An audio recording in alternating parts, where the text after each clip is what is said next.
switch mode power supply. It converts power using switching devices that are turned on and off at high frequencies, and storage components such as inductors or capacitors to supply power when the switching device is in the non-conduction state. RAM, or Random Access Memory, is a type of computer data storage and stores the files that are in use while the computer is running. RAM allows for faster access to files as compared to other types of data storage. SATA cable, or Serial Advanced Technology Attachment, is a computer bus interface that connects host bus adapters to mass storage devices such as hard disk drivers, optical drivers, and solid-state drivers. Screws to hold the objects together. I/O shields to keep electromagnetic radiation inside of the case. Go. Motherboard is a printed circuit board that allows the CPU, RAM, and all the other computer hardware components to communicate with each other.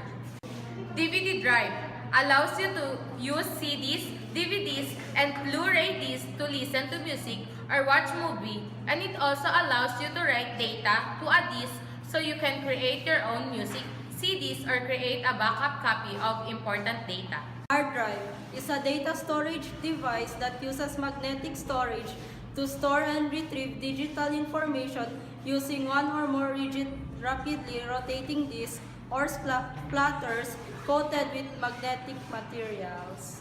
CPU cabinet to hold all the other components together and protect the sensitive electronic parts from the outside elements.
One family in a sweet harmony.